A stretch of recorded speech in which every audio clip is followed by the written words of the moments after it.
Abacast, o podcast oficial da Abacate Digital. Uma vitamina de informações. Olá, sejam todos bem-vindos, bem-vindas ao Abacast, o podcast oficial da Abacate Digital. Eu sou o Bruno Ormondi. E eu sou o João Pedro. E hoje nós vamos receber aqui a nossa queridíssima professora Leila Cristiane Delmadi. Ela que é pesquisadora na área de engenharia florestal. Ela é diretora de gestão de pesquisa da Pró-Reitoria de Pesquisa e Pós-Graduação da Unemate. Seja muito bem-vinda, professora Leila. Muito obrigada. Nossa, tô feliz demais de estar aqui com vocês, conhecendo esse espaço e tô lisonjeada por ter sido convidada nesse pontapé inicial do Abacast, né? Partilhar um pouco com vocês sobre as minhas experiências nessa longa jornada de Unemate. Uma incrível experiência, né, professora? A senhora é uma pessoa muito interessante, a gente está muito, muito interessada em ouvir toda a sua trajetória, sua narrativa no meio da ciência. E já vamos dar início ao primeiro bloco? Podemos dar sequência? Podemos. Então, dando sequência, professora... a senhora tem uma trajetória acadêmica que começou com engenharia florestal, né? E a senhora se aprofundou em patologias florestais, é isso mesmo? Tá certo? E o que despertou esse interesse? O que deu assim, um start, um fascínio em estudar e investigar patologias florestais? Como que isso começou? Olha que legal. Vamos abrir um parênteses? Deixa a senhora lá fora. Por favor, você. Por favor. Você, certo. Então, eu sou graduada em Engenharia Florestal pela UFMT, né, ali em Cuiabá. Legal. E fiz mestrado em Agronomia e doutorado em Ciência Florestal. Mas ainda na graduação, eu estagiei no MAPA, que é o Ministério da Agricultura, Pecuária e Abastecimento. Bacana. E nós fazíamos inspeção em viveiros de vendas de mudas, de frutíferas ou de plantas perenes, tal, e nós fazíamos inspeção da qualidade fitossanitária dessas mudas. O que é isso, né? Que é? Se o viveirista estava vendendo muda sadia ou já doente. Então a gente rodou viveiros do estado inteiro fazendo essas inspeções. E olha que interessante, chegava viveiro que a gente mandava, e aí o mapa ele delibera, né? Incinerar todas as mudas que estavam comprometidas. Era incinerar. Radical, né? Então, assim, a gente acabava não sendo nem muito bem visto quando chegava naqueles carros timbrados do mapa. E isso me encantou. Ainda novinha, nossa, fazendo graduação, esse estágio me encantou. E aí, depois desse período que passei no mapa, fui estagiar, então, no Laboratório de Microbiologia da UFMT. Então, trabalhava todos os micro-organismos, ali tinha bactérias, vírus e fungos, mas fungos realmente é a minha paixão. É a minha paixão. A senhora se encantou pelo Vocês já viram cogumelos por aí? Sim, já vi. Todo mundo já viu cogumelo, todo mundo já viu uma orelha de pau, né? Um pau que ficou apodrecendo ali, de repente umas estruturas começam a nascer e esse pau começa a ficar esfarelando e você não entende por quê. Aqueles fungos estão decompondo aquela matéria. Sim. Então, nós temos uma importância muito grande na natureza que, às vezes, é minimizada. Eles são, na verdade, os lixeiros da natureza. Então, todo lixo, vamos dizer assim, que a natureza produz, os fungos reciclam. Então, é folha que caiu, é o fruto podre, é o galho, a árvore que morreu, ele está ali decompondo. Nada se perde. Nada se perde e tudo isso volta em forma de energia. Como legal. Não amar? Realmente. E como não amar ouvindo a senhora falando com tanta paixão, tanto amor. Fascinante. A senhora já tá falando de paixão e até no tópico que eu ia entrar agora, casou perfeito, porque eu ia perguntar justamente qual que é esse momento que a senhora falou, pô, eu amo isso aqui. A partir desse momento eu amo isso aqui, é aí que eu vou continuar. É nesse sentido mesmo de trabalhar, porque vocês entendem que a cultura florestal, ela é injusta com a gente. Então, por exemplo, eu planto uma árvore e ela vai ser adulta daqui 40 anos. Sim. Né? É diferente da agrícola, que eu planto, esse ano eu vou colher, ver, né? Ainda eu posso na entre-safra botar outra coisa, a florestal não. Então, a paixão por o que pode causar um dano a esse meu plantio é muito mais interessante ainda. Porque aí eu vou entrar com um cultivo, vamos pensar de eucalipto, vários e vários hectares. Se eu não cuidar da parte fitossanitária, aí que eu não vou ver mesmo.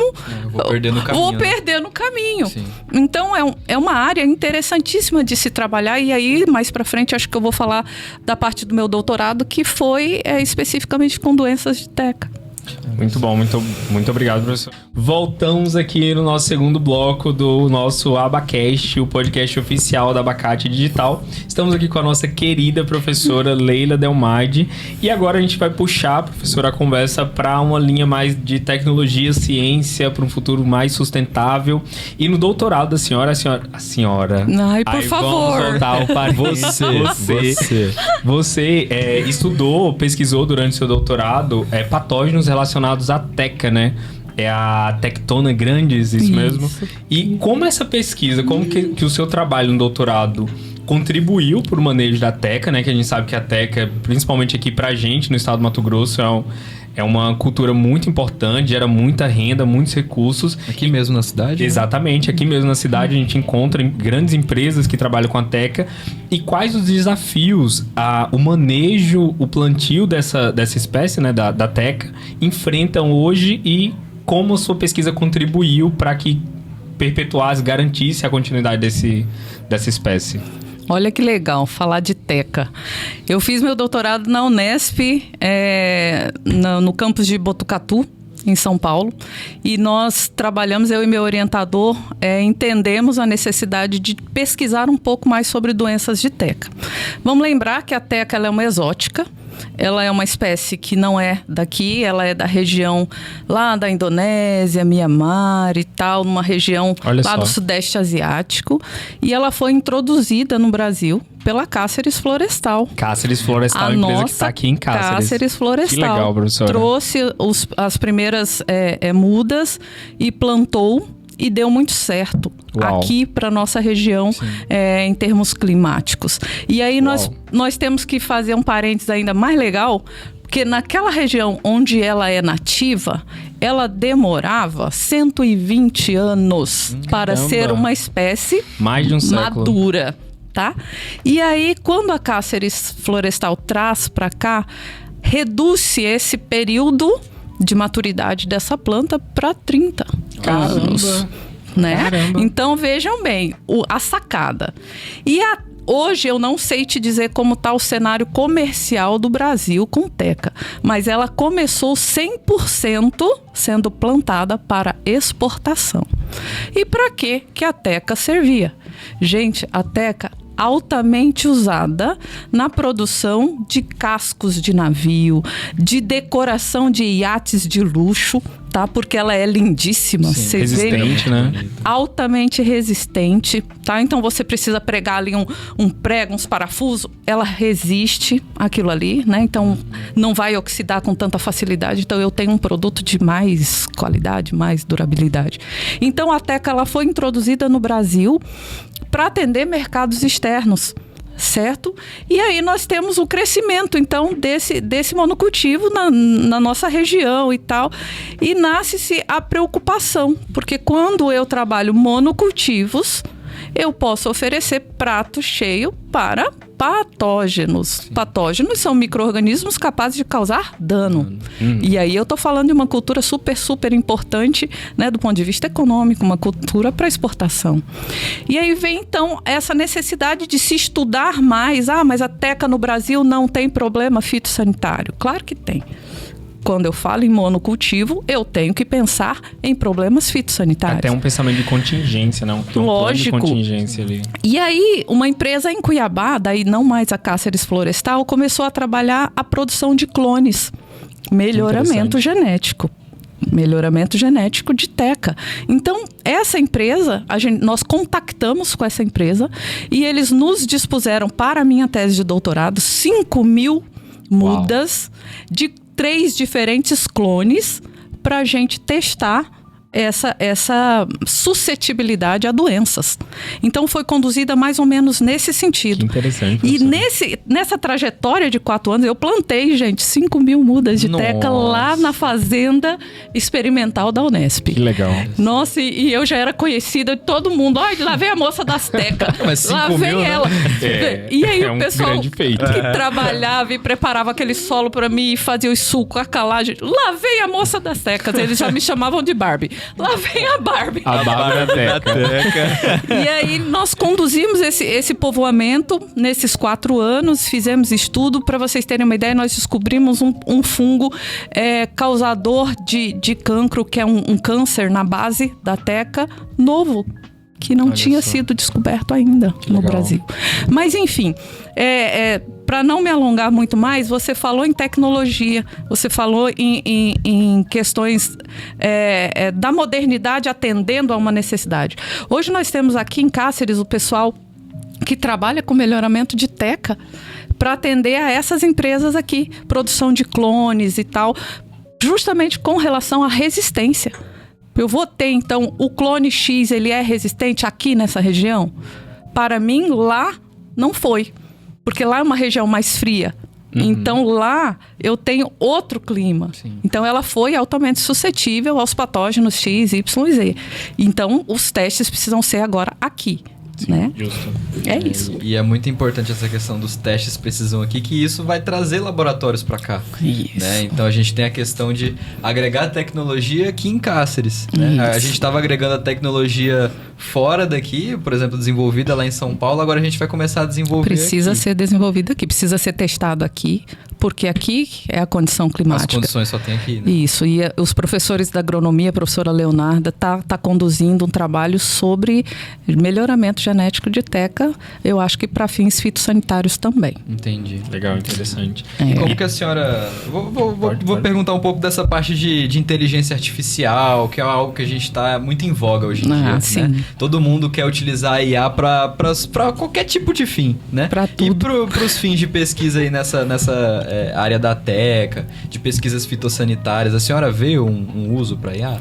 Olha, eu acho que a IA vai estar em todo lugar daqui a pouco, né? Mas eu acho, antes da IA, eu prefiro ainda acreditar no sensoriamento remoto, sabe? Na espacialização de dados. Porque na área florestal, aí vocês devem conhecer, acho que é sabido por todo mundo, a gente tem perdido muitas áreas florestais nativas. Nós temos perdido espécies para o agronegócio. Sim. Né? Ah, mas no cerrado só tem planta torta. Então tira a planta torta, né? Torta para quem? No olho de quem, né? Então a gente tem perdido e os biomas têm ficado cada vez mais sensíveis, né? Por conta disso, eu tiro a cobertura vegetal e eu exponho esse solo, e aí eu trago outras culturas, e eu preciso ficar entrando com agroquímicos, e aí eu mexo com tudo. Mexe com tudo, né? Mas quando a gente tem, por exemplo, o sensoriamento remoto, cruzamento de informações a partir de satélites, e essas informações sobrepostas e os VANTs, né, que são os drones, etc., eu consigo ter um monitoramento muito melhor e maior dessas áreas que podem estar... legalmente, elas estão respeitando o que a lei determina, né? Sim. E na prática, talvez não. Porque a lei não foi escrita por quem tá lá, né? Quem tá lá. E quantos fiscais nós temos? O poder público aí tá acabando com os órgãos que tem que fazer isso. Ao invés de fomentar, tá acabando. Então, quando a gente tem a tecnologia associada para esse fim, né? Esse fim de cuidado com o meio ambiente, esse fim de verificação se realmente o que está ali no plano de manejo, o que foi aprovado por uma Secretaria Estadual de Meio Ambiente, se isso realmente está acontecendo no campo. Sim. Se eu estou respeitando área de preservação permanente, se eu estou respeitando reserva legal, leito de rio, etc., né? Então a tecnologia, ela é muito importante nesse momento. E aí a minha preocupação com as inteligências artificiais é eu querer justamente burlar dados reais para mascarar o que está de fato acontecendo. Sim. Professora, eu vou até puxar um gancho que eu achei bem interessante essa colocação da senhora. Tem acontecido algumas movimentações para mudar algumas áreas aqui do Mato Grosso da parte amazônica para Cerrado. Qual que é o impacto disso? O que muda? A quantidade de reserva legal é menor para o Cerrado, é maior para o amazônico? Como que fica isso, a senhora? Eu acho, assim, bem complicado, né? Se pensar nisso. Porque a gente teve... Há tempos atrás, para vocês terem uma ideia, muito tempo atrás, vocês não tinham nem nascido, eu acho. Criaram uma, não vou dizer lei, mas um decreto que poderia tirar parte das árvores dentro da Amazônia ali, desde que deixasse a castanheira Bertholletia excelsa de pé. Então, a gente indo para Alta Floresta, por exemplo, a gente conseguia ver os pastos.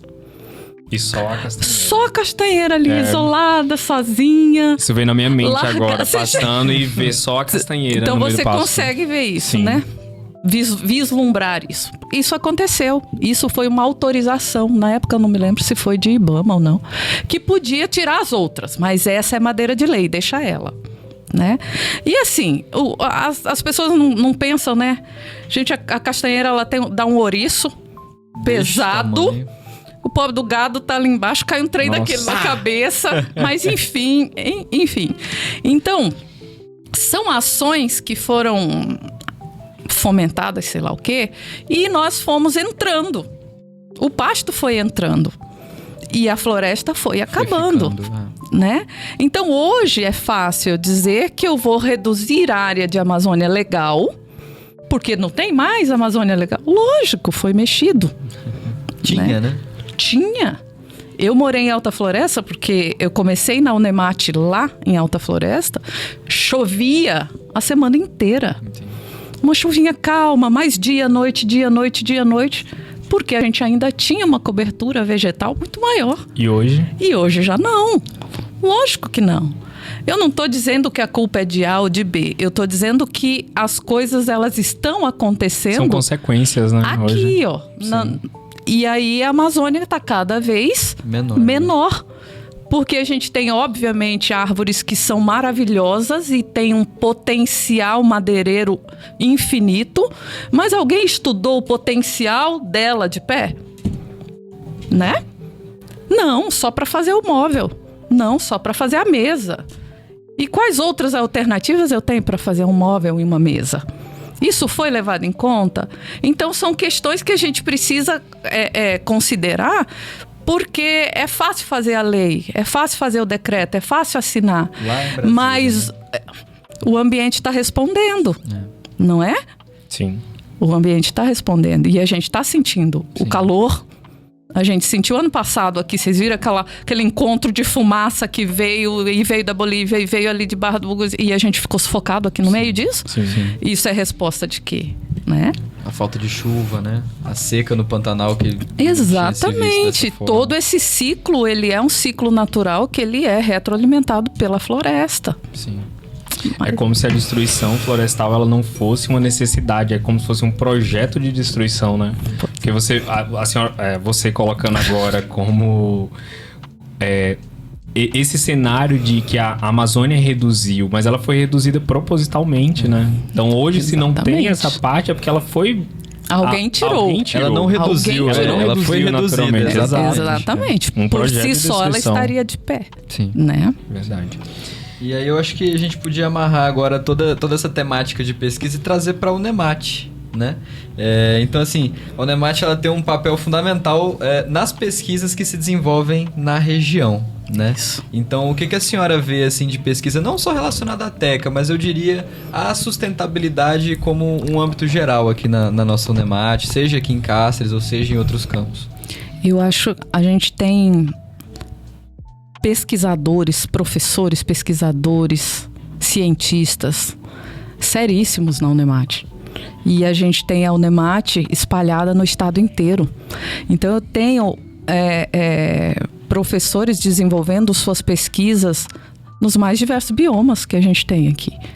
E aí, esses dados, eles estão aí, disponíveis, né? Aqui na nossa região do Pantanal, o que tem de produção científica séria e que muitas vezes até é ouvida pelo poder público, tal, mas não é nem considerada.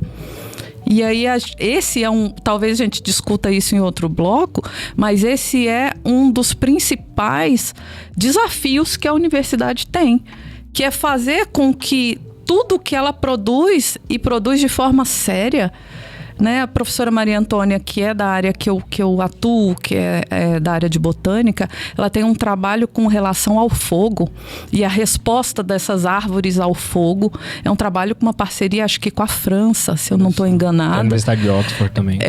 E esse trabalho é seríssimo, é na nossa região, sim, aqui do Pantanal, e traz dados reais do que tem acontecido. O pessoal do Lipan, que você citou no outro Abacast, eles têm trabalhos com esse rio, com esses ribeirinhos, sim, com a produção de peixes, e são dados assim impactantes.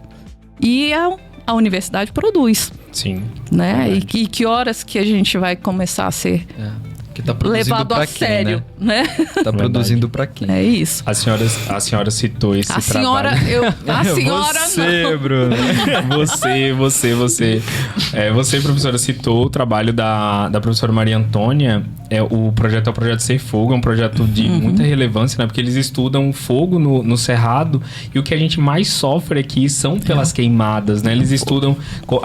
você colocou ali no início da sua fala sobre a árvore, sobre a castanheira. Muitas pessoas estudam o uso dessa madeira para o móvel, mas por que não estudaram o uso dela de pé? Pois é isso que o Ser Fogo faz. Estão estudando o fogo, o que ele traz de benefício para algumas espécies e quais os malefícios do fogo colocado de forma desordenada ou não natural, que o cerrado pega fogo natural.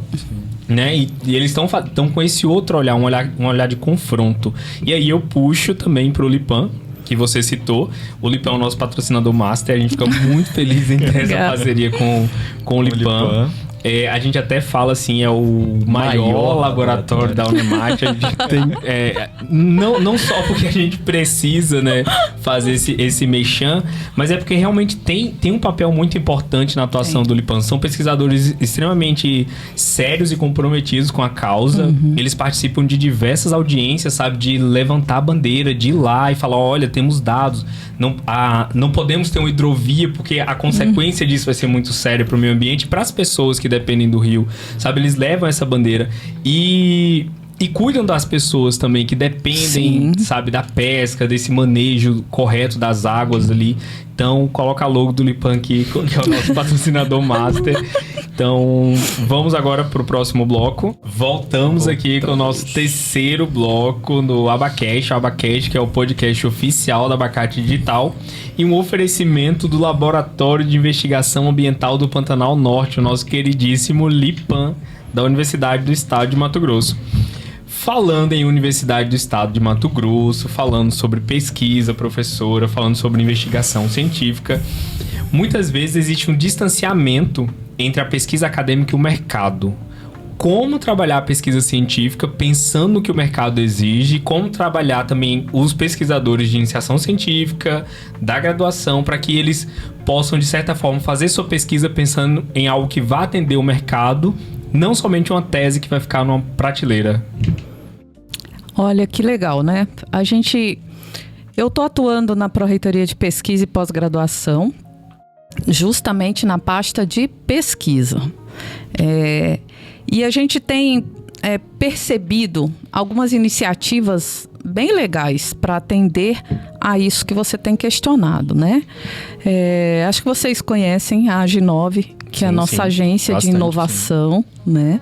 Nossa parceira. Super. Não foi citada ainda até agora, né? Então é um pessoal, uma galera que está atuando muito diretamente nessa conceituação, né, do que é uma agência de inovação, do que é um ambiente promotor de inovação, do que é uma startup. E isso tem estimulado muitos jovens, muitos alunos. Inclusive o Abacate. Isso que eu ia falar. Inclusive o Abacate. Se hoje nós estamos aqui gravando esse episódio, hoje temos o Abacast, também tem muito a ver com os incentivos, espírito, né? Com o espírito, falar como a gestão da Dinov já falou pra gente em algum momento, é o bichinho do empreendedorismo. Exatamente. Que morde a gente quer fazer algo pra ganhar dinheiro também e atender, de certa forma, a comunidade. Sim. Exatamente. E é esse estímulo que a gente tem tentado trabalhar, sabe? Muito bom. Trazendo a agência de inovação para dentro da universidade. Antigamente chamava só o núcleo de inovação e se tornou uma agência. Ainda estamos trabalhando... A galera está trabalhando a questão da regulamentação, etc., dentro da universidade, né? Não que não seja regulamentada, mas precisa passar pelos conselhos. Mas é esse feeling, sabe? De buscar vocês, trazer, estar junto, né? Tem RACA, tem não sei o quê, que é promovido e a Dinov está junto e vai mostrando que há, além do teu curso, possibilidades. Um mundo, né? Um mundo, certo? Verdade. E te estimula a pensar o que eu posso fazer para mudar alguma coisa em algum setor, em alguma área, de acordo com a minha formação, certo? E isso, muitas vezes, não chega a todos os acadêmicos, infelizmente, mas... A galera que é das exatas, a galera que é dos contábeis, etc., tá super antenada nisso daí. E então, eu só quis fazer esse gancho por conta da questão da inovação, que é o que estimula, né? As empresas júniores, as startups e tal. E é uma coisa que tem crescido dentro da universidade e dá um maior orgulho de ver acontecer, né? E por outro lado, a gente tem os projetos de pesquisa, que eles nascem a partir de uma demanda do professor pesquisador, né? Então esse professor ele redige ali o seu projeto, acaba submetendo para os seus colegiados e chega para nós, vai para uma avaliação ad hoc, é aprovado, tal. Quando esse projeto é aprovado, aí ele já lança depois edital de bolsa para selecionar os meninos para trabalhar nesse projeto. Iniciação científica, extensão tecnológica. Então tem uma gama de modalidades eu falo de políticas de permanência, porque a bolsa, para mim, ela é uma política de permanência, porque ela vai ajudar o menino a permanecer dentro do seu tempo, né, de universidade. Então ele vai trabalhar com aquele professor e ali ele um ano que ele ficou com aquela bolsa, ele curtiu, ele gostou, é aquela área, ele continua. Se não, ele vai mudar, vai procurar outro professor, outra área, outra bolsa, certo? Isso é viver a universidade. Mas ainda alunos não podem propor projetos de pesquisa, né? Tem que ser um professor. Sim. Ele propõe, após esse projeto ser aprovado, ele vai ter bolsas ou poder ofertar bolsas e receber os alunos para estar junto. Como eu digo, isso é viver a universidade. Tem muito aluno que entra, acadêmico, que entra, ele só quer fazer aquelas disciplinas e passar e ir embora, e aquilo não mudou nada na vida dele. Nada. E eu acho isso péssimo, porque é uma oportunidade única. Eu falo que o tempo na universidade é um divisor de águas na nossa vida. Porque a gente sai do ensino médio, em tese, a gente sai dos nossos grupos sociais, que seja lá a família, o bairro, a igreja, e vai viver um misto de diversidade. Sim, um laboratório, né? Pra vida, né? E aí você vai ver gente que o santo não bateu e você tem que conviver. Sim. Aí você vai ver pessoas que, poxa vida, eu rotulei. Ai, era um excêntrico. Nossa, mas é gente boa demais. É quando você começa a viver a diversidade, o diferente de você. Imagine eu, fiz engenharia florestal na UFMT há séculos atrás. Acho que é por isso que eu estou sendo chamada de senhora aqui, né? E numa época em que o curso era majoritariamente masculino. Daí eu entro lá e tem que botar botina e ir para campo e pegar carrapato. E eu falei, meu Deus, o que eu estou fazendo aqui? Que aprendizado. Muda a sua percepção de mundo. Sim. Isso que a universidade faz. E é isso que os meninos ingressantes, os veteranos precisam viver. Precisa viver isso, porque é daqui que vai sair a sua experiência enquanto profissional. Bem verdade. Né? E é importante que a gente está ainda na primeira semana de aula agora, sim, né? Esse podcast vai ser lançado no domingo. Então já vai ter sido a primeira semana de aula. Então os calouros que estiverem assistindo isso, por favor... Vivam, né? Vivam a universidade. Vivam.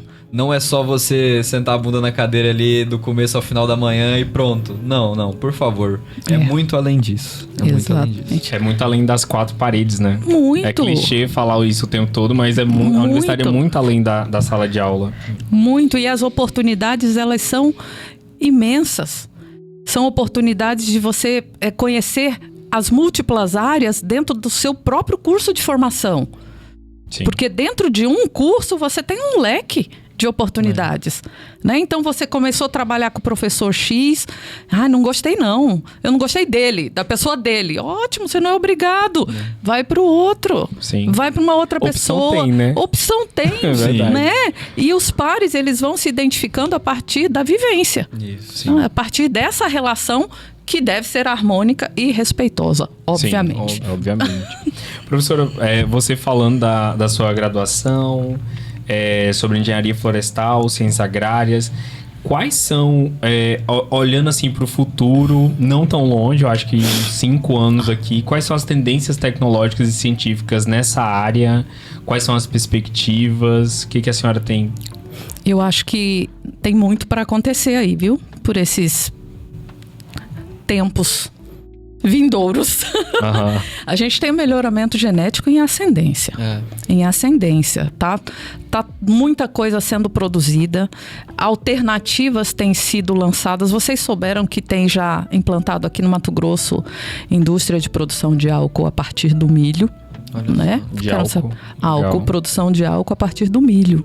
Até então a gente tinha só a partir da cana-de-açúcar, né? Então nós temos alguns polos dentro do Mato Grosso, produtores de cana-de-açúcar para a fabricação do etanol. Até aqui né? perto, né? Barra do Bugres, Tangará, por ali, essa região, né? E São José do Rio Claro, se não me engano, também tem, acho que a Libra. E aí nós temos agora essa introdução de uma outra alternativa que é a partir do milho.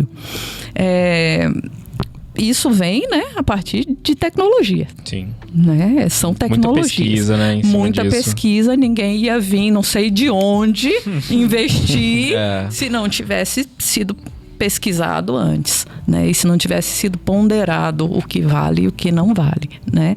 Então nós temos assim culturas que estão sendo melhoradas para garantir resistência, para garantir produtividade, e isso aí é tecnologia também, tá?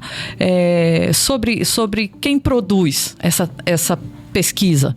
Universidades, nós temos agências que são do governo, a Embrapa, por exemplo, faz muita pesquisa na área, em diversas áreas, né? Então a gente tem Embrapa para tudo, quase. E nós temos as particulares, né? Então nós temos os pesquisadores são contratados por empresas para pesquisar porque ele tem interesse econômico para isso. Sim. Então muita coisa tem para mudar. Se você me perguntar, Leila, do seu ponto de vista pessoal, vai melhorar? Para nós mortais? Sei não. Não sei. Não sei dizer. Eu acho que o que nós precisamos mudar são concepções. Concepções de uso sustentável do meio ambiente que é comum a todos nós. Ao rico, ao pobre, ao mediano. Então, o meio ambiente é nosso. E aí nós temos o poder na mão de poucos que vão levando o seu conceito de produção a larga escala, né? Então, enquanto nós não pensarmos no que nós vamos fazer com esse meio ambiente que é coletivo, a gente vai continuar pagando um preço, né? A gente vai continuar pagando um preço. Existe, vocês tirem aí pela memória de vocês, quem estiver nos assistindo, onde vocês... a região onde você mora, onde seu familiar mora, seja aqui no Cerrado, seja mais para cima, seja mais para o lado de Chavantina. Vocês têm visto produção de alimentos em grande escala? Quem vê produção de alimento em grande escala? Então a gente não vê. Nós não vemos. Nós estamos vendo o plantio de soja, nós estamos vendo o plantio de algodão, nós temos milho. Então, nós temos culturas para exportação, para produção, para manufatura de alguma coisa. Uma hora a gente vai precisar se preocupar que a gente tem que comer. Sim. né? Então é isso, é esse senso crítico que eu gosto sempre de despertar nos meus alunos, né? Então eu estou trabalhando no curso de biologia, né? O biólogo ele tem também uma gama de atuações, onde quer que ele vá atuar, ele não pode deixar de pensar na vida. Sim. Né? Biologia é o estudo da vida. Como é que nós estamos conduzindo isso? Tá? Nossa, intrigante. Sim, e é muito interessante que a gente vê justamente isso, o meio coletivo sendo definido por interesses pessoais. Pessoais. Né? Então, corporativos, né? Corporativos. Isso é preocupante. Isso realmente me preocupa. Aí a culpa é de... claro, professora, a gente precisa exportar. O Brasil precisa ganhar os royalties, as commodities e tal. Gente, e aí? Quem é que está ganhando com isso, né? Que tipo de economia louca é essa que desconsidera um país com tanto de habitantes que tem, a fome tomando conta, né? As pessoas correndo atrás de osso para comer, né? Para comer, isso aí tem que ser discutido. Sim. Né? O celeiro do mundo, e quando você vai na prateleira, o óleo tá R$12, R$14, o arroz tá R$40. O café. O ganho tá pra quem, né? O café sendo produzido no país, essa alta do café é culpabilizada pela questão das mudanças climáticas, ok. É isso. Mas quem causou as mudanças climáticas? Isso. Não tá sendo responsabilizado. Não. E isso vai virar uma bola de neve. Sim. E essa bola de neve, quem vai pagar o preço somos nós que estamos aqui. Porque o melhor do café está exportando. E o que fica, a gente paga, se quiser tomar, paga R$40. E às vezes nem o café puro, né? Não, aquela é a torra da grão. torra da torra. É milho, não é arroz, mesmo. é cevada. É o carvão, não é o café, né? Não tá fácil para os réis mortais. Não tá fácil. Professor, Mas assim, só fazendo parênteses, claro, o que é legal, porque isso aqui vai se tornar público. E obviamente isso não reflete, eu não estou falando pela Unemat, eu estou falando pela professora Leila. Não é uma posição política. Não é uma posição política. É totalmente racional. É racional. E isso é para que os nossos acadêmicos, os nossos ingressantes, os nossos veteranos, eles despertem esse senso crítico no momento de discussão. No momento de discussão. A gente pode discutir aqui 15 blocos. A noite toda. Porque em cada área do conhecimento existe pesquisas que subsidiam dados reais. Sim. É o caso da hidrovia, né? Nós estamos num rio tortuoso, nós estamos num rio num pantanal que é plano e que vem sedimentando de outras áreas, de outras regiões, e o povo quer fazer daqui um rio navegável. É simples. Eles vão ter que construir o rio de novo. Não, e desfazer um bioma por interesse de... Gente, faz uma ferrovia, pelo amor de Deus. Um trem... Alternativa tem. Um trem com 15 vagão carrega muito mais grão do que tudo. Uma balsa. E mais rápido também, né? Mas assim, só quero que nós possamos... Nós estamos na academia, nós possamos despertar o senso crítico. Sim. É isso. Sempre duvidar, né? Sempre Acima duvidar de tudo, né? Eu acho que é até uma coisa legal que a gente vê hoje com a quantidade de chats inteligentes que a gente tem hoje. ChatGPT, DeepSeek, o Gemini. Nunca antes na nossa história as perguntas foram tão importantes. Nunca antes a dúvida foi tão importante, né? Porque a gente já tem uma gama de informações prontas. E se você não souber perguntar bem, se você não souber investigar bem... Você vai ter uma coisa muito falha, né? Muito escassa, muito vaga, rasa, né? muito vaga. E se você não despertar o teu senso crítico individual, você vai acabar ingerindo tudo que está disponível. Sim. Tudo que a gente vê como fake news. Você vai na corrente, né? Aí você vai na onda. E aí você vai disseminando como sendo verdades. E vai chegar um momento que passa a ser verdade para você, aquilo ali. Verdade. Então, esse é o perigo. A gente tem a inteligência artificial que eu vejo como algo positivo, mas a gente tem esse lado bem...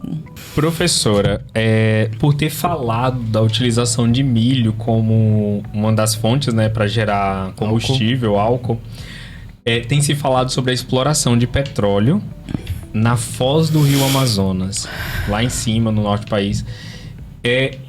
Tem a necessidade hoje de explorar ainda petróleo lá na foz do rio? Já tá meio que respondido, mas eu queria te fazer essa provocação. Ele adora, né? Fazer essa provocação. Bruno me provoca, não é de hoje. Não é de hoje. Não é de hoje, ele me chama para as palestras sem me dizer nem o tempo, nem o rumo, nem o público. Mas é sempre uma pessoa interessantíssima de se ter por perto, no diálogo, na palestra, na conversa. Muito interessante estar com a senhora. Né? Fico com a feliz. Senhora, mais uma vez, com a senhora, Tô com falando, você. só porque eu sou do século passado. Eu acho assim, é procurar pelo em ovo. É procurar desculpa para ir mais além na questão do dano ambiental. Sim. Porque a gente sabe, para desbravar petróleo, o que não tem que ser feito, gente? Né? Olha só, as petrolíferas imensas, as coisas, o esforço, o deslocamento. E aí? Quantos ecossistemas destruídos, né? E em prol de aí? quê? Eu vou contar uma historinha pra vocês. Temos tempo? Conta, por favor. Todo o tempo. Eu vou contar uma historinha pra vocês que ela vem aí ao encontro da minha dissertação de mestrado. No mestrado eu trabalhei com Hevea brasiliensis, seringueira. Sim. Seringueira extrai-se o látex. E o látex é o que faz pneus, borrachas, etc. Seringueira nativa da Amazônia. Nativa da Amazônia, olha que legal.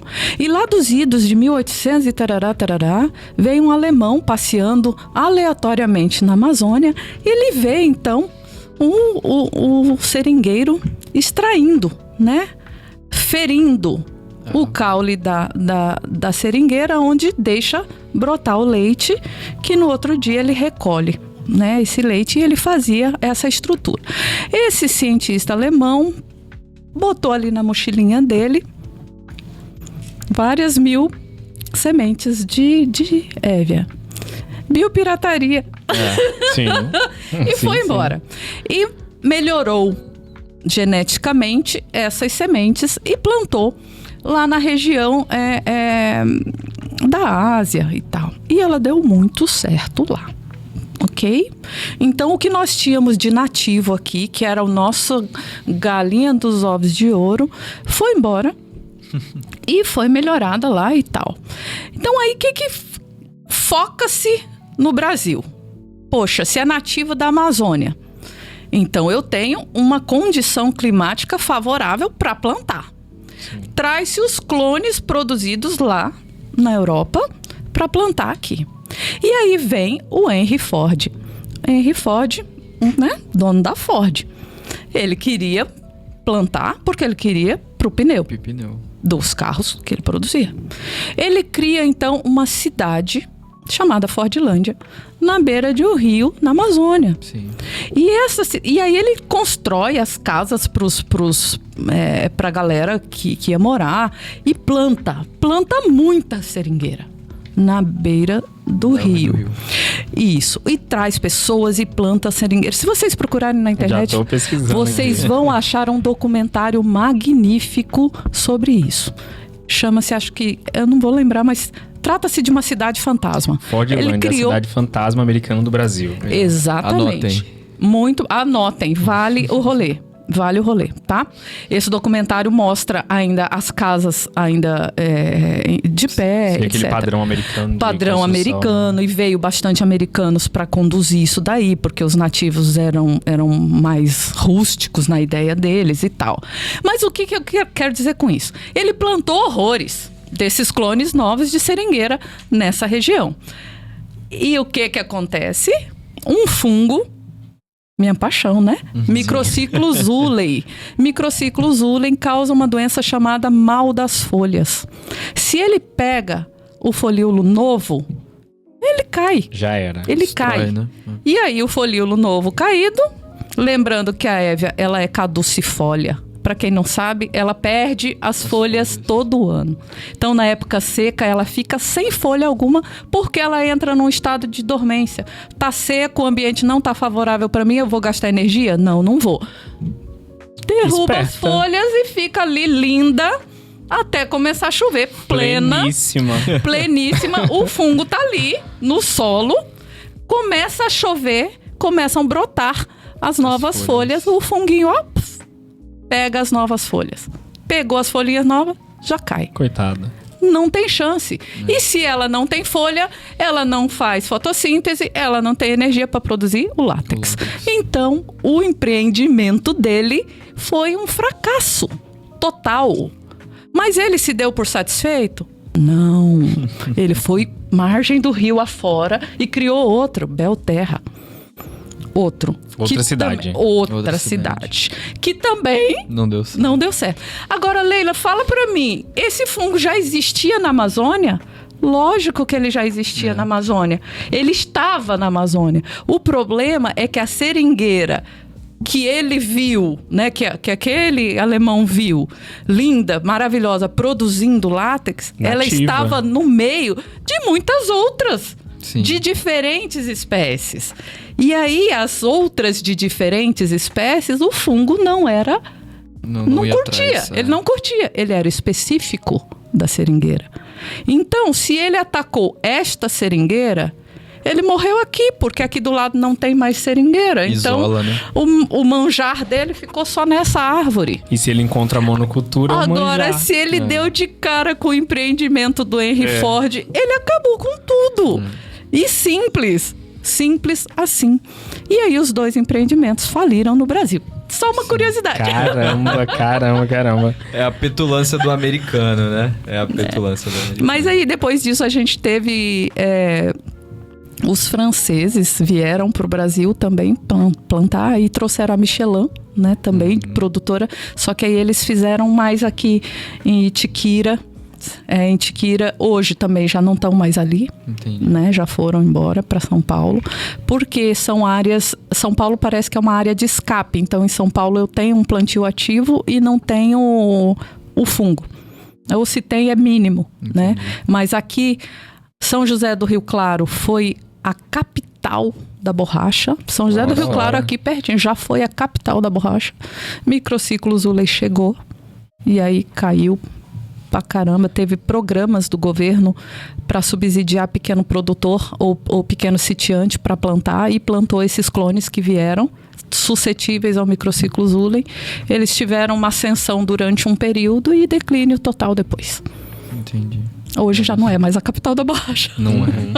E hoje, como que tá essa produção de borracha a partir da seringa? Ela existe ainda, Existe. ela tá a todo vapor, mas em outras regiões. Eu sei que Barretos, em São Paulo, tem bastante, São José do Rio Preto tem, mas aqui no Mato Grosso tá... queriam dizimar com o plantio de Itiquira, mas parece que alguém comprou, porque tinham muitas... Eu conheci, eu fui pessoalmente lá. Quando a Michelin deixou, eu fui quando ainda era da Michelin. Muitos franceses moravam lá, um padrão de vida assim... Diferenciado. Totalmente diferenciado, mas aí tinha escola para os filhos dos seringueiros e tal, das pessoas que faziam a sangria e tal. Tinha uma estrutura incrível. Daí a Michelin avaliou que não estava, né? E vendeu. A princípio, quem comprou parece que queria corte raso. Né? Corte raso para plantar algum grão. E aí houve, na época, um barulho bem grande. Esse pessoal que morava lá fechou rodovias, etc. E parece que eles continuam ainda extraindo seringueira, mas sem muito subsídio. Já ouviu falar daquela história, se tem placa, tem história? Sabe disso? Se tem placa, tem história?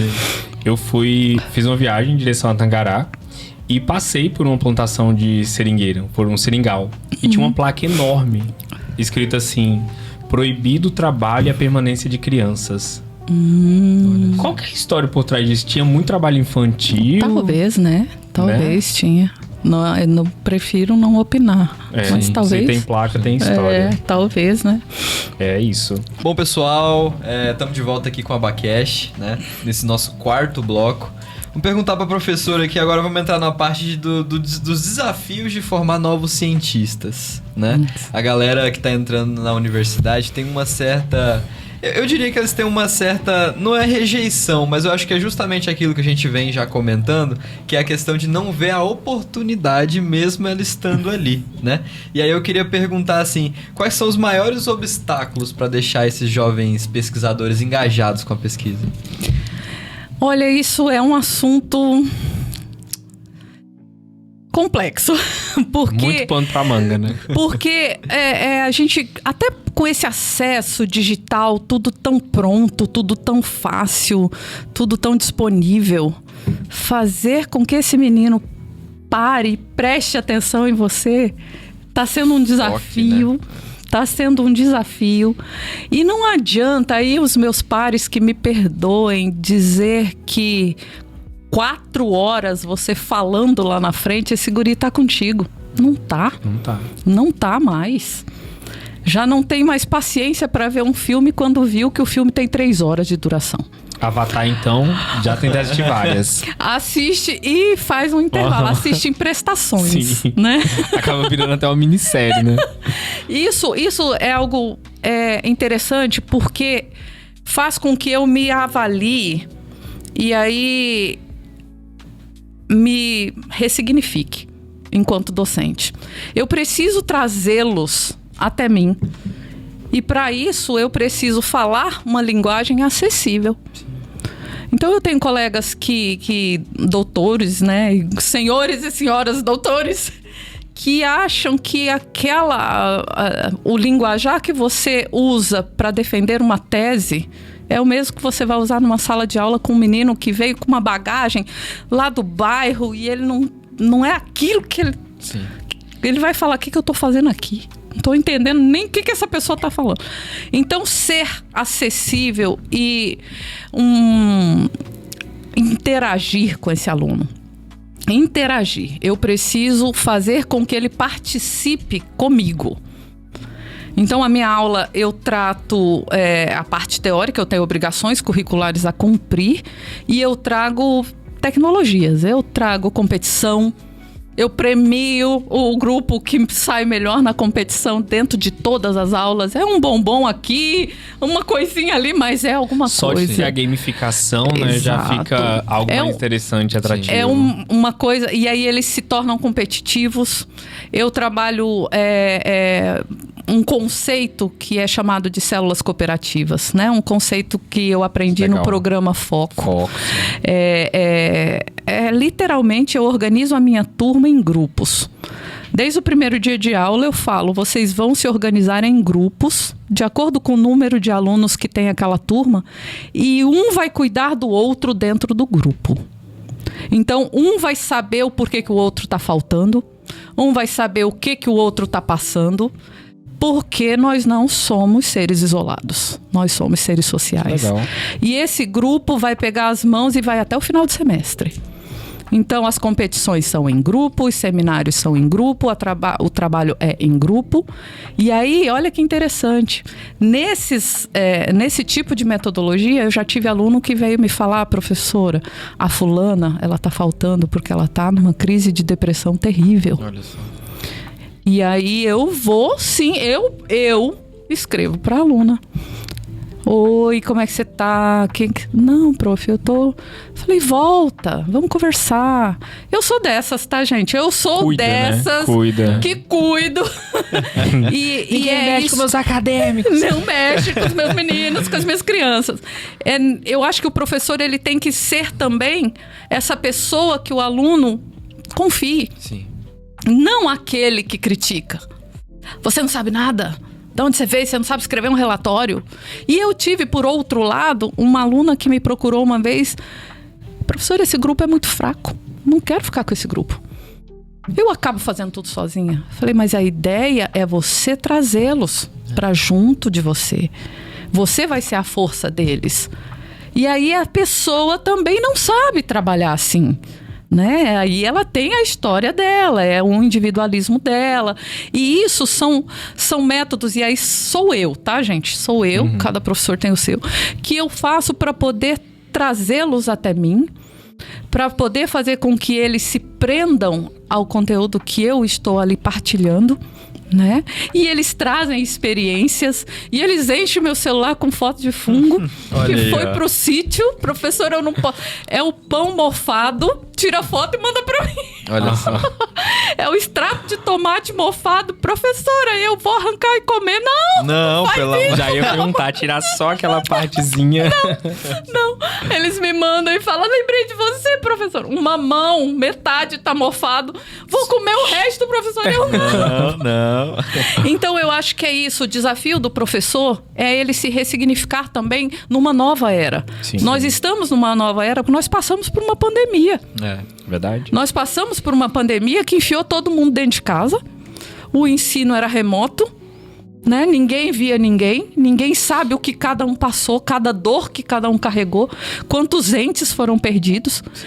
E aí essa galera veio para a sala de aula. De repente ainda... Gente, todo mundo ficou meio sequelado. Sim. Não adianta dizer que não. Todo mundo. Ficou, quem fala que não ficou tá fingindo muito bem. Fingindo tá muito bem e uma hora a máscara cai, né? Então a gente precisa cuidar de todo mundo. Cuidar dos nossos próximos, estar junto. No meu caso é isso que eu faço. Então eu tento trazer, vocês não têm ideia do quanto de aluno me procura, professor, e os projetos de pesquisa seu? Eu falo, calma, ainda não submeti os meus projetos de pesquisa, eu quero ser sua bolsista, eu vou ser sua bolsista. Eu falei, calma, tudo a seu tempo. Tem semestre que eu tenho 10 orientados de TCC. Olha só. E a Luciana fala, Leila, é 5 no máximo. Eu falei, eu não sei dizer não. Calma, não é assim. Então é isso, é tentar trazer para que ele seja protagonista junto comigo. Para que ele entenda que aquilo ali vai acrescentar um pontinho na vida dele, no curso dele. Ele pode não ficar na área de fungos, de algas, de líquens, mas com certeza algum conceito ele vai estar guardando. E aí eu já saio feliz da vida. Eu fiquei, assim, fascinado pelo cuidado que você tem com seus alunos, porque eu fiquei, caramba, eu queria ter tido isso, assim, sabe? Eu tive professores maravilhosos, mas eu também tive professores que tinham desprezo pela turma. Não é só isso, né? Que afastava. Né? Que distanciava a gente tanto do professor, da professora, tanto dele ali, o docente, quanto do conteúdo, sabe? E você e você ter uma turma que as pessoas vão se formar e eles não querem saber daquela área, porque o professor fez aquilo. Pegou ranço. E é um ranço que vai do conteúdo à pessoa. Sim. Sabe? Então isso é muito sério. Esse cuidado eu acho que muda, né? Sim. Muda o fascínio do aluno, traz o aluno pra perto e instiga a gente a querer ser como aquela pessoa. Eu acho que, né? Até porque, por exemplo, quando você já trata o aluno assim, você fecha a porta com ele na hora. Né? Então, assim, o aluno já vai sentar na cadeira e vai falar, nossa, a aula aquele professor chato de novo. E com esse professor que faz isso, que te afasta do conteúdo e da carreira ali, você também aprende como não ser. Exato. Então, tudo é aprendizado. Tudo é aprendizado. E eu juro pra você, eu teria uma dor muito grande dentro de mim se eu fosse uma professora que um aluno falasse, essa mulher aí é tudo que eu não quero ser na vida. Nossa, verdade. Nossa, né? isso aí, acho que ia me ferir frontalmente. Porque o que eu recebo de depoimento de alunos dizendo, professora, se eu puder ser um dia uma professora metade do que você é, eu vou estar feliz. Gratificante, né? Nossa, demais, muito. E assim, eu sou assim. Não é um personagem que eu visto ao entrar em sala de aula. A Áurea até brinca nas reuniões, fala, os alunos adoram a Leila, adoram. Que bom. Mas é isso, a gente não tá numa sala de aula agora, a gente tá aprendendo horrores, né, Bruno? A gente tá aprendendo demais. Com certeza, com certeza. E agora vem uma perguntinha surpresa, um conteúdo surpresa. Meu medo é esse. Que eu queria perguntar pra professora. Eu acho que eu já tive momentos de perguntar sobre isso, só que eu queria fazer, eu não sei, no meu coração eu sentia que o Abacaxi ia sair e eu iria poder te perguntar isso no podcast e deixar registrado. Meu Deus. Espero que sim. A senhora chegou a assistir a série The Last of Us? Sim. baseada no jogo. No início da série tem uma entrevista. Acompanho. Olha só. Aí, ó, perfeito. Não, é Pesquisadora de fungo. Por quê? Porque meu filho joga muito. Aí, ó, viu? Obrigado. Joga muito, Obrigado. Arthurzinho, minha cria. Então, Aí, ó. muito bom. No início, professora, da série ali, tá tendo uma entrevista com alguns cientistas e eles falam, olha, o grau da temperatura do planeta Terra aumentou em tantos graus lá, não me lembro exatamente. E por conta disso, o fungo que contamina a formiga e torna a formiga um zumbi, que é o Cordyceps. Cordyceps, tá aqui o nomezinho, não sei se é essa a pronúncia. Mas ele contaminava a formiga por conta da temperatura corporal da formiga. Só que aí a temperatura do planeta aumenta, isso é na ficção, né? Não na realidade. A temperatura do planeta aumenta, ele ganha uma resistência acima de 37 graus e começa a contaminar os humanos. Isso é possível num cenário assim, de que realmente se ele adaptar e pensando na teoria da evolução, ele melhorar essa condição de existência dele num corpo com a temperatura igual ao nosso. Isso pode acontecer porque eu tenho um certo medo de que um dia a gente se depare com um cenário de The Last of Us. Eu acho que não. Não. Ai, obrigado. Fique tranquilo quanto a isso. Os fungos, eles têm também, como qualquer ser vivo, potencial de adaptação, né? Mas essa mutação, ela é mais restrita, digamos assim. Pessoas que são imunossuprimidas, aí nós vamos usar o exemplo dos transplantados de órgãos, as pessoas que são soropositivas. Essas pessoas, elas já têm a imunidade delas lá embaixo, né? E nós temos esporos fúngicos. Esporos são as estruturas de disseminação do nosso fungo, né? Sim. Assim como as sementes são as estruturas de disseminação das plantas. Então aquele pozinho que a gente vê são as sementes deles. É a partir daquilo que ele se dissemina no ambiente. Então nós temos esporos fúngicos que estão pairando aqui no ar e eles pairam de acordo com a densidade deles por tempos. E nós respiramos e nós ingerimos esses esporos o tempo todo. Como nós temos uma imunidade em equilíbrio, isso aí não vai nos afetar como afetaria, por exemplo, o imunossuprimido. E aí, este esporo, numa pessoa que já está debilitada, na verdade, que já é debilitada, ele acaba se desenvolvendo dentro desta pessoa. E ele produz as fitotoxinas, as micotoxinas, tá? Dentro desse organismo. Micotoxinas são toxinas que ele consegue produzir dentro do organismo, toxinas mesmo, e que vão afetar órgãos vitais. Sim. Sistema nervoso central, e aí se desenvolver dentro da parte do pulmão e tal. Mas isso são casos mais raros. O que a gente vê em The Last of Us é ficção, tá? Sim. Talvez a gente tenha nas bactérias um potencial maior, né, para fazer esse tipo de evolução do que dos fungos, certo? Sim. Porque os fungos, eles precisam de fontes alimentadoras, né? Então nós não estamos falando de organismos que são clorofilados, então eles precisam de uma fonte para alimentar. Certo? E essas fontes, normalmente, elas são fontes de maior potencial, vamos dizer, de matéria orgânica, etc. e tal. Então, o corpo vivo tem mais capacidade de expelir ele do que de absorvê-lo.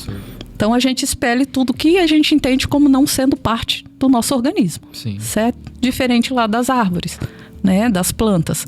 Então nós temos fungos que são causadores de danos tremendos, são patógenos, né, causam perdas econômicas em culturas agrícolas, florestais, etc. Porque eles matam o hospedeiro deles, mas ainda não evoluíram para nós. Fica tranquilo, Bruno, mas não muito, que você vai morrer antes de virar zumbi, você só não vai virar zumbi, entendeu? Então é bom saber que não tem essa chance.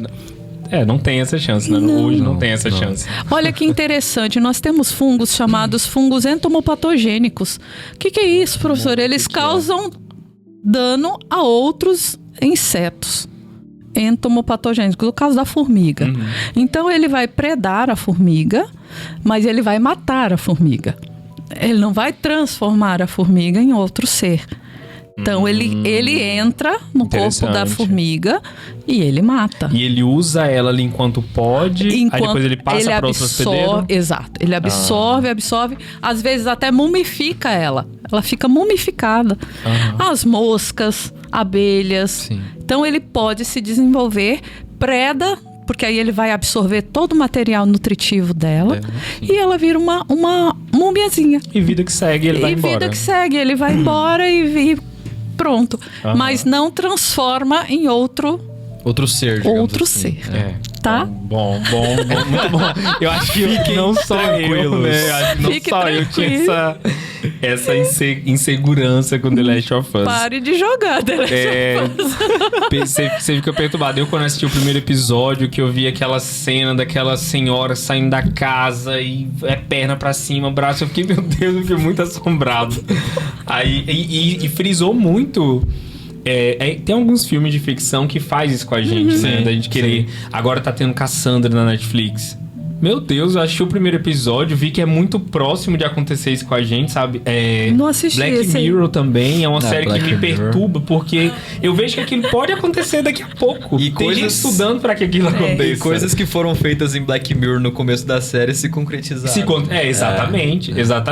E Cassandra, que passa assim num cenário de IA da década de 50 lá, que é um robô aspirador, é um robô que limpa a casa. A gente tem os robôs aspiradores hoje, daqui 30 anos a gente vai ter alguém como Cassandra, sabe? Alguém, já tô personalizando a IA. A máquina. Exatamente, então... Não, mas isso vai acontecer sim, não adianta a gente querer fugir, Não né? tem como fugir, né? Não tem como fugir. Aí vamos ver se a nossa inteligência também vai continuar superior à artificial, IA, né? Sim, verdade. Então...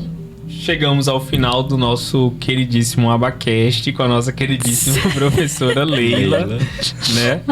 Adorei. Então, professora, foi, assim, sensacional te ouvir, foi incrível. Eu acho que internamente eu já ansiava por esse momento de te entrevistar, até porque quem tá vendo a gente aqui agora, a professora Leila, ela é host de um podcast também, que é o Pesquisa em Podcast. Fala um pouquinho, professora. Fala um pouquinho desse podcast aqui também, professora. Vou falar. Obrigada, meninos, por esse convite e toda a equipe que está aqui. Me receberam muito bem. É um prazer estar do lado de cá, né? Porque quando vocês perguntam sobre esse distanciamento, né, da universidade, tudo que é produzido dentro da universidade, como que isso chega até a sociedade, como que faz com que a sociedade fique sabendo o que a universidade está produzindo, isso também foi uma angústia nossa. Então, quando eu fui trabalhar na PRPPG e justamente na pasta de pesquisa, eu e a equipe de pesquisa, a gente ficou questionando isso, falando, nós temos tantos resultados muito legais de pesquisas, de altíssima qualidade e que muitas vezes são publicadas em revistas internacionais, Qualizar, fator de impacto tal, e isso não chega de forma acessível à sociedade, nem mesmo onde ela está, onde a pesquisa tem sido produzida, né? E aí nós fizemos essa reunião, e aí eu apresentei à equipe essa proposta. Falei, vamos escrever um projeto de extensão e vamos criar um podcast. A gente está aí numa era de modernidade, de mídias sociais, de acesso rápido pelo smartphone. Então, por que a gente não leva a pesquisa neste formato? Sim. Com uma fala mais leve, com o professor apresentando os seus resultados, mas de uma forma acessível, tanto que quando a gente convida as pessoas a virem falar, a primeira coisa que eu falo para eles, tem que ser leve. Tem que falar tranquilo. É para todo mundo entender. Então não falta falar, não vamos pensar que estamos dando conferência em congresso, porque não é o caso. E aí nós conseguimos, no ano passado, 2024, nós locamos um espaço, a Unemat não tem um espaço, então nós locamos um espaço e eu me propus a apresentar também Experiência Zero. Mas a gente pensa... Saiu muito bem, porque é muito interessante ouvir. a gente peita. E a primeira equipe a falar foi o pessoal do Lipan, né? Foi o professor Hernandes, professor Claumir e professor Wilson. E foi muito legal. Muito bom. E nós fizemos, então, 10 episódios em 2024. Eu chamo de primeira temporada do projeto. Conseguimos trazer professores de quase todos os campos para vir até Cáceres para conversar comigo. E foi um projeto, assim... Eu posso dizer, e vocês sabem disso, além de serem jovens, vocês estão nesse caminho. É um projeto que ainda tem muito a oferecer. Sim, não é um ano que você consolida uma proposta. Não, de forma alguma. Ainda mais falando em academia. Sim. Porque tem gente, olha para vocês terem ideia, tem gente dentro da universidade que fala, para que serve isso? Olha. De que serve isso? Qual o impacto disso? Olha a ideia, né? Então, são barreiras que a gente precisa ir rompendo aos poucos. Sim. Consolidando a proposta aos poucos. Então nós conseguimos uma marca, a gente tem identidade visual, a gente conseguiu mandar fazer canecas personalizadas, e aí passaram por mim 23 pesquisadores falando de suas pesquisas nas mais diversas áreas. Então quem nos assiste, quiser seguir a nossa página, a gente vai colocar no os links YouTube, aí. coloca, a gente está no YouTube, está no Instagram. Certo, não conseguimos ainda produzir shorts para o YouTube. Isso a gente está perdendo muito, porque a galera conseguir em breve. A galera não assiste o episódio grande, são episódios de 2 horas. A galera assiste os cortes. Sim. Isso é uma coisa que a gente aprende. Sim. Tanto que o alcance do Instagram é infinitamente maior do que o alcance do YouTube. Mas a gente vai resolvendo, vai equacionando os problemas. Estamos lidando com um projeto de divulgação científica, de publicização da ciência. E, por enquanto, estou sentindo assim, o maior prazer em fazer. Gostaria que continuasse, gostaria que se consolidasse como realmente uma prática da universidade, porque a Leila uma hora vai passar. Uma hora eu não estou mais na Pró-Reitoria de Pesquisa e Pós-Graduação. Uma hora outra pessoa vai assumir isso. Mas que fique esse legado, porque a gente sabe que a rede social, ela eterniza. Sim. E ela está eternizando conhecimento. Ela está eternizando resultado. Ela está eternizando produção da Universidade do Estado de Mato Grosso. Né? E isso é realmente um prazer. Sim, e a gente agradece também. E aqui também é o papel do Abacast, né, Bruno? A gente trazer justamente a pauta universidade pra galera assistir, né? E legal. todas as facetas. Então a gente quer trazer o público, não só os calouros ou não só os veteranos, mas a gente quer trazer também uma comunidade pra ver e pra presenciar o Nemático. Eu acho que vai cair até aquilo. Eu vou me citar, né? Olha que coisa egocêntrica, né, de fazer. Mas quando as pessoas começam a conhecer a universidade, elas começam a defender. Lógico. E fica atrativo, né? Eu acho que, como a senhora colocou aqui no início, já... A senhora não colocou. Você colocou... falar de forma leve uma coisa que é tão séria, né? Sim. Sabe? Então, você levou pesquisadores ali que tá falando sobre problemas que afetam o mundo inteiro, sabe? Não é só a nossa comunidade. E divulgar pra nossa comunidade de forma leve, fica, caramba, eu posso fazer isso também. Sim. Sabe? Eu posso fazer ciência aqui onde eu estou. Não preciso ir pros grandes centros, sair do país pra fazer uma pesquisa de excelência, de qualidade. Ao contrário, Exatamente. né? A gente quer que aconteça aqui a Exato. pesquisa. E nós temos muito campo de pesquisa aqui. Sim. Muito, mas é muito. O Cerrado é um banquete. E o Pantanal, então? Nossa. Fascinante. Mas é isso, gente. Então é isso, professora. Muitíssimo obrigado mais uma vez. Estamos, assim, maravilhados, né, João? Sim. Acredito. Principalmente pela paixão que a senhora fala, né? Sim. E é isso que motiva a gente, realmente, né? E eu vou te falar uma coisa, que quando eu falo de fungo, quando você estava falando assim que o fungo contamina o inseto, isso vai me dando um arrepio na barba, na sobrancelha, eu não sei, sabe? Eu tenho tripofobia, então quando eu vejo aqueles buraquinhos, eu já... Cogumelo de cabeça pra baixo, assim, aquele tipo de coisa, isso já me causa assim, um desconforto sensorial. Mas calma, hoje eu não senti. Viu? Eu não senti. Exatamente, achei legal. Não senti esse desconforto sensorial. Que maravilha! Sabe, eu não tinha esse desconforto. Porque acho que é pela paixão que você passou, sabe? o fascínio desse universo. Aí não fala mais reino funge, né? Sim, é o Fala aí reino no fundo. deles. Então, o reino eles deles, têm o então, reino, muito tem legal. o reino deles. E a gente nem falou dos alucinógenos. Gente, o Aí, episódio ó. não vai acabar. não então, fica pro próximo. Então no próximo a gente vai ter um outro episódio pra falar só do Reino Funge, as sobre maravilhas ele. do Reino Funge. João, por favor, João, termine esse episódio, não me deixe. Deixa eu só agradecer. Com certeza, claro. Aí vocês terminam. Muito obrigado pelo convite.